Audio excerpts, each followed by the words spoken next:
कोई भी नया बिजनेस अगर करना है तो 4 फ्रेमवर्क आपको फॉलो करना पड़ेगा। अगर ये चारों फ्रेमवर्क आपने सही तरीके से कर लिया तो नया बिजनेस ना सिर्फ प्रॉफिटेबल होगा, ना सिर्फ स्केलेबल होगा, बल्कि ब्रांड भी बढ़ेगी, धंधा भी बढ़ेगा और आप तो जबरदस्त बढ़ने वाले हैं। दोस्तों, मैं दीपंकर समझदार, चार्टर्ड अकाउंटेंट, आपका दोस्त और बिजनेस ग्रोथ एसोसिएट। नए बिजनेस के लिए सबसे पहले हम लोग को पहला फ्रेमवर्क समझना पड़ेगा, वो है अंडरस्टैंडिंग बिजनेस फंडामेंटल्स। तो सबसे इंपॉर्टेंट चीज क्या है कि पहले के जमाने में बिजनेस का मतलब होता था सेल्स, लेकिन आज के जमाने में बिजनेस का मतलब ये होता है कि हम लोग प्रॉब्लम्स कौन सा सॉल्व कर रहे हैं। क्योंकि अगर हम लोग प्रॉब्लम सॉल्व कर रहे हैं लॉन्ग टर्म जीतेंगे। अगर हम लोग केवल सेल्स करने का सोच रहे हैं तो हम लोग दूसरों के साथ कंपटीशन में, और वहां पर हमको बहुत ज्यादा तकलीफ होने वाली है। इसलिए फंडा क्या हुआ, प्रॉब्लम क्या सॉल्व कर रहे हैं। दूसरा इंपॉर्टेंट चीज ये समझना होगा कि कस्टमर सॉल्यूशन खरीदता है, ना कि प्रोडक्ट खरीदता है। फिर से बता दूं, कस्टमर क्या खरीदता है, सॉल्यूशन, ना कि प्रोडक्ट्स। और तीसरा चीज ये समझना होगा कि किसी भी सक्सेसफुल बिजनेस को क्या चीज जरूरी है।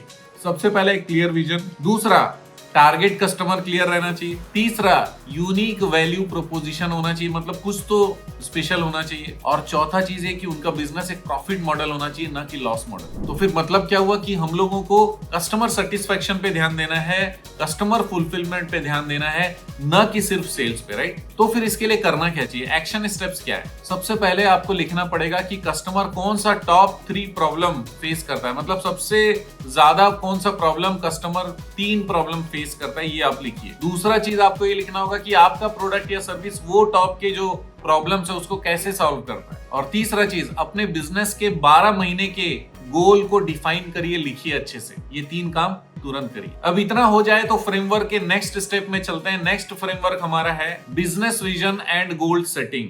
इसका मतलब विजन भी बनाना है बिजनेस का और गोल भी सेट करना है। तो इसके की पॉइंट्स क्या हैं? सबसे पहला, a vision provides long term direction. इसका मतलब हम जो भी काम करने वाले हैं हमको विजन देखना है कि हाँ भाई, विजन के हिसाब से वो वाला काम करना चाहिए या नहीं करना चाहिए। अगर हमको लगता है कि दिल्ली से चंडीगढ़ जाना चाहिए तो फिर रास्ते में कहीं ऐसा डाइवर्शन तो नहीं है जहां से वापस चंडीगढ़ के रास्ते में ना आ पाए, और डाइवर्शन कुछ ऐसा लेना ही नहीं है, जबकि हमको सिर्फ चंडीगढ़ पहुंचने के रास्ते के लिए ही सोचना है। तो विजन क्या करता है, लॉन्ग टर्म डायरेक्शन देता है। दूसरा चीज, गोल कैसा होना चाहिए, गोल होना चाहिए स्मार्ट, SMART। सबसे पहला होना चाहिए स्पेसिफिक गोल होना चाहिए, दूसरा मेजरेबल होना चाहिए, और तीसरा अचीवेबल होना चाहिए। ऐसा गोल ना रखना कि जो अचीव नहीं कर सकते और आप खुद डिप्रेस हो जाते हैं। चौथा, रिलेवेंट होना चाहिए, मतलब लागू होना चाहिए, काम का होना चाहिए, आज के परिप्रेक्ष्य में वो चीज वैलिड होना चाहिए। और पांचवा, टाइम बाउंड होना चाहिए, तो स्मार्ट गोल होना चाहिए। और यहाँ पर एक काम और करिए, आपने 12 महीने का जो गोल बनाया ना उसको मंथली में कन्वर्ट करिए, हर महीने का गोल अलग करिए और हर महीने के गोल को वीकली में कन्वर्ट करिए। इतना जल्दी करिए। तो आप कौन कौन से एक्शन लेने पड़ेंगे सेकंड पिलर में? सबसे पहला, 1 साल का बिजनेस टारगेट बनाइए, दूसरा मंथली सेल्स टारगेट भी बना लीजिए, और तीसरा, हर हफ्ते रिव्यू करिए कि सही चल रहे हैं या नहीं चल रहे, ताकि महीना होने के बाद में ना लगा रही यार ये तो पूरा छूट गया, अगले महीने देखेंगे, तो फिर वो लॉन्ग टर्म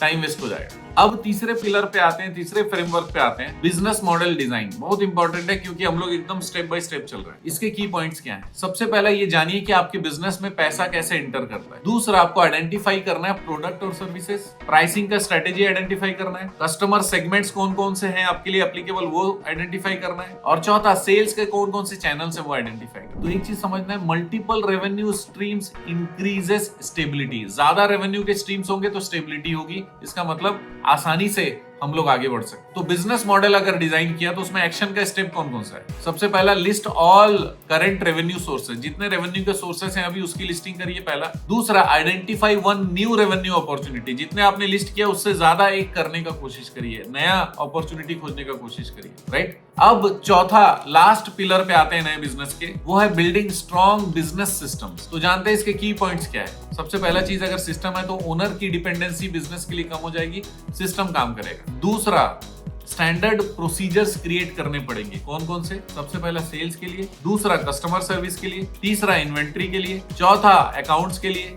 अगर हम लोगों ने इसके स्टैंडर्ड प्रोसीजर बना दिए तो ट्रेनिंग देना भी आसान हो जाएगा और काम में गलतियां भी कम होगी। और ये जानना पड़ेगा कि कंसिस्टेंसी बिल्ड्स ट्रस्ट। इसका मतलब रेगुलरिटी, जो चीज हम लोग करते हैं, इसका मतलब रेगुलरली जो चीज करते हैं उससे लोगों का ट्रस्ट बनता है। तो स्ट्रॉन्ग बिजनेस सिस्टम्स के लिए एक्शन स्टेप क्या लेना पड़ेगा? सबसे पहले, डॉक्यूमेंट 1 की प्रोसेस इन योर बिजनेस। कोई एक प्रोसेस को अच्छे से लिखिए, स्टेप बाय स्टेप, पहले कौन सा आता है, दूसरा कौन सा आता है, तीसरा कौन सा आता है, उससे आपको भी कॉन्फिडेंस आएगा और वो स्टेप भी क्लियर हो जाएगा।